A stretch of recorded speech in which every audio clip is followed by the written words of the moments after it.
कि school teacher अपनी शादी के लिए बैंक से लोन लेता है लेकिन 3 साल तक वह उस लोन को नहीं चुका पाता। तो बैंक से उसके घर नोटिस आता है। अब नोटिस आने के बाद वह बैंक मैनेजर से मिलने के लिए जाता है, लेकिन वहां जैसे ही वह मैनेजर के कैबिन के अंदर जाता है और महिला बैंक मैनेजर को देखता है तो एकदम से भौंकचा सा रह जाता है। दोस्तों, कौन थी वह बैंक मैनेजर महिला और क्या कनेक्शन था इस स्कूल टीचर का उस मैनेजर से? पूरी कहानी के बारे में जानने के लिए वीडियो को अंत तक जरूर देखें। ये कहानी उत्तराखंड के देहरादून की है। उत्तराखंड के देहरादून में एक अंकुर नाम का लड़का है और उसकी उम्र शादी की हो गई है और वह एक स्कूल में प्राइमरी टीचर है। सरकारी नौकरी उसकी लगी हुई है। तो उसके माता पिता उसकी शादी की चिंता करते हैं और उसके लिए लड़की ढूंढने लगते हैं और ढूंढने से लड़की उन्हें मिल भी जाती है। लड़की का नाम होता है अंजू। अंजू जो कि काफी ज्यादा पढ़ी लिखी है और पढ़ाई लिखाई करने के बाद वह सरकारी नौकरी की तैयारी कर रही है। कई टेस्ट उसने दे रखे हैं जिनका रिजल्ट आना भी बाकी है। इसके बाद जैसे शादी की बात तय होती है तो अंकुर अपने माता पिता से दहेज के लिए साफ मना कर देता है, क्योंकि अंकुर नहीं चाहता कि उसकी शादी में किसी भी तरह का दहेज का लेन देन हो और इसी वजह से वह अपने घर वालों से साफ साफ मना कर देता है। कहता है कि मेरी शादी में आप कुछ भी दहेज में नहीं लोगे। इसके बाद अंकुर अपनी शादी की तैयारी में लग जाता है और साथ ही साथ अंजू का नंबर भी उसके पास आ जाता है। दोनों एक दूसरे से फोन पर बातें किया करते हैं और बातों ही बातों में दोनों एक दूसरे से प्यार हो जाता है। अब अंकुर वह बैंक से लोन लेकर घर के अंदर सुख सुविधाओं के सामान ले आता है, क्योंकि वह चाहता है कि उसकी पत्नी पढ़ी लिखी आएगी और पढ़ी लिखी पत्नी को कोई भी दिक्कत ना हो। इसी वजह से उसने गाड़ी भी लेनी थी और गाड़ी के बाद घर का जो भी सामान होता है वो सभी सामान उसने लोन पर ले लिया था। शादी के लिए वो इधर उधर से कर्जा ले लेता है और अपनी शादी की तैयारियों में जुट जाता है। धीरे धीरे समय बीतता है। शादी को अब 4 ही दिन बाकी थे और 4 दिन पहले अंजू का रिजल्ट आता है और उस रिजल्ट में अंजू पास हो गई थी। अब जैसे ही अंजू मैनेजर बन गई थी तो उसके बाद उसके घर वाले इस बात की बड़ी खुशी मनाते हैं और उसकी शादी के भी 4 दिन बचे थे। लेकिन तभी जो रिश्तेदार होते हैं वे मिलकर अंजू के पिता से कहते हैं कि अब तुम्हारी बेटी मैनेजर बन गई है तो तुम अब भी अपनी बेटी की शादी एक स्कूल के टीचर से करोगे। इस बात को सुनने के बाद अंजू का पिता अपने मन बना लेता है और सोचता है कि मैं इस शादी को नहीं होने दूंगा। अब इसके बाद वह अंजू से कहता है कि बेटी, अब तुम अंकुर से शादी नहीं करोगी। तुम एक सरकारी बैंक मैनेजर बन गई हो तो अब तुम्हें किसी बड़े लड़के से शादी करनी होगी ताकि तुम्हारा जीवन अच्छी तरह से बीत जाए। अंजू जो कि अमित से बहुत प्यार किया करती थी, वह ये चाहती थी कि ये शादी हो जाए, लेकिन उसके घर वाले उस पर बहुत ज्यादा दबाव बनाते हैं और शादी में जो भी रिश्तेदार आए हुए थे वो सभी लोग उसको ऐसी ही सलाह देते हैं।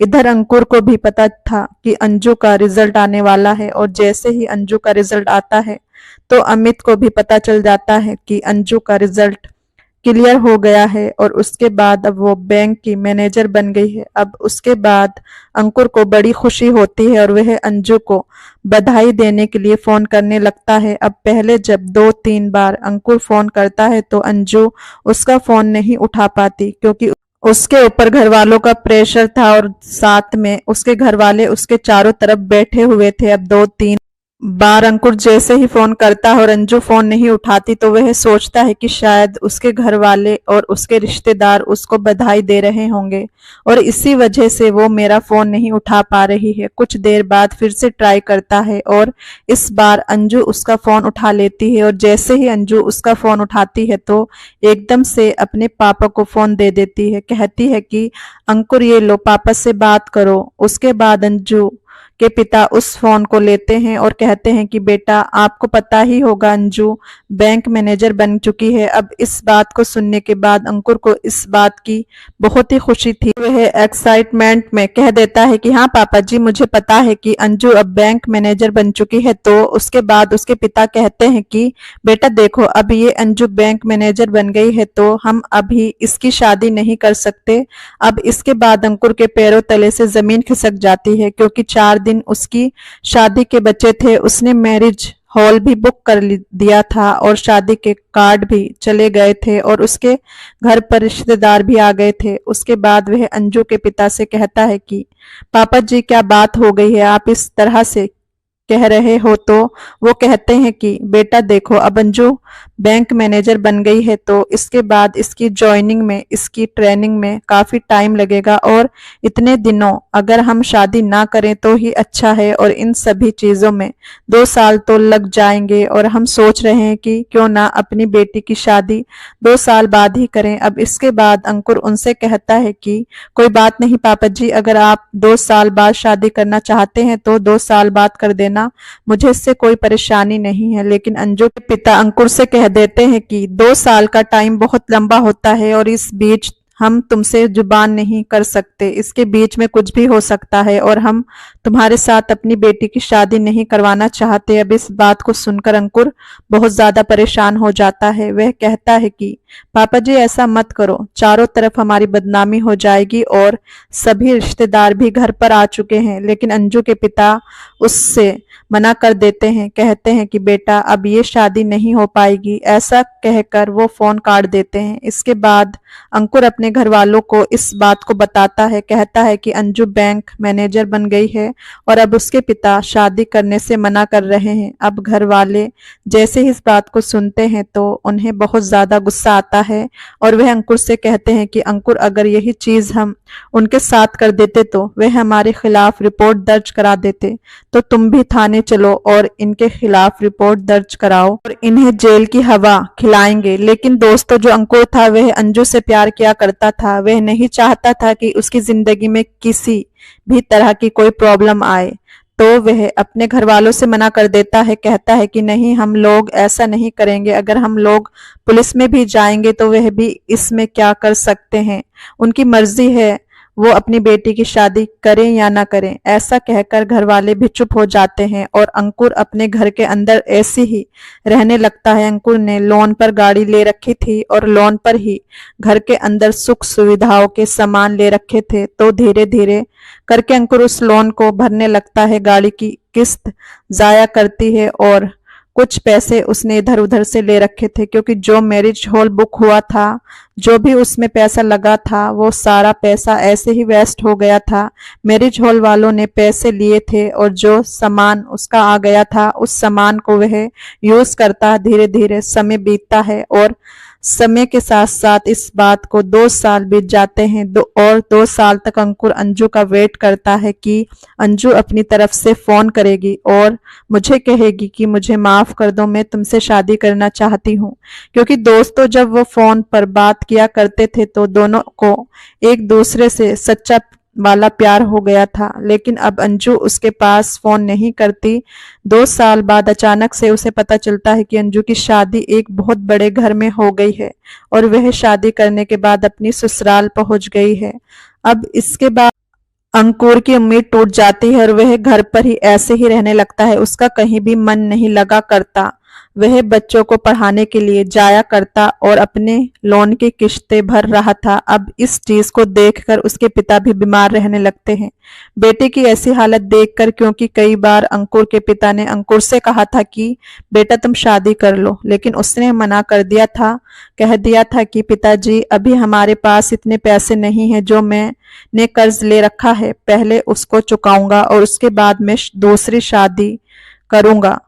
पिता बीमार रहने लगे थे तो पिता का इलाज कराने के लिए काफी ज्यादा पैसे खर्च हो जाते हैं और जो एस्टीमेट उसने लोन भरने के लिए लगा रखा था वो सारा कुछ फेल हो जाता है, क्योंकि पिता की बीमारी में सब पैसे लग गए थे। उसकी वजह से वह बैंक के लोन को नहीं चुका पाया था। कार का लोन तो उसने चुका दिया था लेकिन बैंक का लोन उस पर बकाया था। धीरे धीरे इन बातों को 4 साल हो जाते हैं और 4 साल बाद अचानक बैंक से अंकुर को बैंक से नोटिस आता है। उसे आगाह किया जाता है कि या तो अपना लोन टाइम पर भर दो वरना तुम्हारे घर को नीलाम कर दिया जाएगा। अब जो लोन उसने ले रखा था उसकी कीमत 10 लाख रुपए थी और उसमें से 2 लाख रुपए उसने भर दिए थे, लेकिन अब भी वह लोन 12 लाख रुपए का हो रहा था, क्योंकि 4 साल के बाद उसकी EMI टूट गई थी और उसके बाद उस पर ब्याज लगना चालू हो गया था और उसका ओवर ड्यू काफी ज्यादा हो रहा था। तो वह भागा दौड़ा बैंक मैनेजर से मिलने के लिए बैंक में जाता है और वहां जाने के बाद जैसे ही PN से पूछता है तो PN उसे इशारा कर देता है बैंक मैनेजर की तरफ। तो अंकुर बैंक मैनेजर के केबिन में पहुंच जाता है, लेकिन जैसे ही वो दरवाजा खोलकर केबिन के अंदर घुसता है और बैंक मैनेजर को देखता है तो एकदम से उसकी आंखें फटी की फटी रह जाती हैं। दोस्तों, सामने जो बैंक मैनेजर की कुर्सी पर बैठी हुई थी वह और कोई नहीं बल्कि अंजू थी, जिससे 4 साल पहले उसकी शादी होने वाली थी और जिसके लिए उसने ये कर्जा लिया था। अब वह उसको देखता है और थोड़ी देर के लिए वो भी उसे देखती रह जाती है, लेकिन तभी अंजू उससे कहती है कि आइए अंकुर कुमार जी बैठिए। उसके बाद अंकुर सामने वाली कुर्सी पर बैठ जाता है और जो बैंक मैनेजर अंजू है वो उसकी फाइल निकालती है और फाइल में देखने के बाद कहती है कि आपका तो काफी ज्यादा लोन हो रहा है, जल्द से जल्द इसे चुका दीजिए वरना आपके घर की नीलामी हो जाएगी। उसके बाद अंकुर बैंक मैनेजर से कहता है कि मुझे इसके लिए थोड़ी सी मोहलत चाहिए, कुछ दिनों की मोहलत और दे दीजिए, कुछ दिनों में मैं इस बैंक के लोन को चुका दूंगा। अब जो अंजू थी वो अंकुर से पूछने लगती है कि ये बताओ तुमने इतना बड़ा लोन लिया क्यों था। उसके बाद जो अंकुर है वो कहता है कि 4 साल पहले मेरी किसी से शादी होने वाली थी, तो उस शादी में खर्च करने के लिए और कुछ अपने घर का सुख सुविधाओं का सामान लेने के लिए ये लोन लिया था, लेकिन बीच में मेरी पिता की तबीयत खराब हो गई और इसी कारण से मैं इस लोन को नहीं भर पाया और मुझे कुछ दिनों की मोहलत दे दीजिए, उसके बाद मैं इस लोन को भर दूंगा। अब इन बातों को सुनने के बाद और अंकुर के चेहरे पर छाई हुई मायूसी को देखने के बाद अंजू से रहा नहीं जाता और वो एकदम से अंकुर से कह देती है कि अंकुर, क्या तुम मुझे नहीं पहचानते हो। अंकुर कहता है कि मैं आपको अच्छी तरह से पहचानता हूँ, आप वही लड़की हो जिसकी वजह से मैंने ये लोन लिया था। उसके बाद अंजू अंकुर से कहती है कि अंकुर, तुम चाहते हो मेरे पिता से दहेज मांग सकते थे, लेकिन तुमने दहेज ना लेकर इतना बड़ा लोन क्यों लिया था। उसके बाद अंकुर कहता है कि मुझे दहेज लेना अच्छा नहीं लगता और मैंने अपने घर के अंदर सुख सुविधाओं का सामान खरीदा था ताकि तुम्हें कोई दिक्कत ना हो, क्योंकि जब मैंने तुमसे बात की थी तो तुम काफी ज्यादा पढ़ी लिखी थी और मैं नहीं चाहता था कि मेरे होने वाली पत्नी को किसी भी चीज की परेशानी हो। इसी वजह से मैंने बैंक से लोन लिया था, लोन लेकर सारी सुख सुविधाएं घर के अंदर मौजूद की थी। इसके बाद अंजू कहती है कि अंकुर, ये बताओ तुमने दूसरी शादी की या नहीं की। उसके बाद अंकुर कहता है कि नहीं, मैंने दूसरी शादी नहीं की है, क्योंकि मेरे पिता की तबीयत खराब रहने लगी है और जो लोन और कर्ज मैंने लिया था उसको भरने के लिए मैंने शादी से मना कर दिया। पिताजी ने तो कई बार बोला था कि बेटा तू दूसरी शादी कर ले, लेकिन मैंने उनसे मना कर दिया और मैं तुमसे सच्चा प्यार किया करता था और मुझे बार बार तुम्हारा ख्याल आया करता, इसी वजह से मैं दूसरी शादी किसी से भी नहीं कर पाया। अब इस बात को सुनने के बाद अंजू अपने आंसुओं को नहीं रोक पाती है और वह फूट फूट कर अंकुर के सामने रोने लगती है। तभी अंकुर आश्चर्य हो जाता है और उसको देखता है और कहता है कि अंजू, क्या हुआ? मैंने तो सुना था कि तुम्हारी शादी अच्छे घर में हो गई है, कोई दिक्कत है क्या? तो अंजू कहती है कि वह शादी तो हो गई थी, लेकिन वह शादी ज्यादा दिन नहीं चल पाई। अंकुर पूछता है कि कैसे नहीं चल पाई, तो अंजू बताती है कि जब तुमसे शादी के लिए मना कर दिया था तो उसके बाद मेरे मामा ने एक लड़के के बारे में मेरे पिताजी से बताया था कि उनके पास करोड़ों रुपयों की संपत्ति है और अरबों रुपयों के मालिक हैं।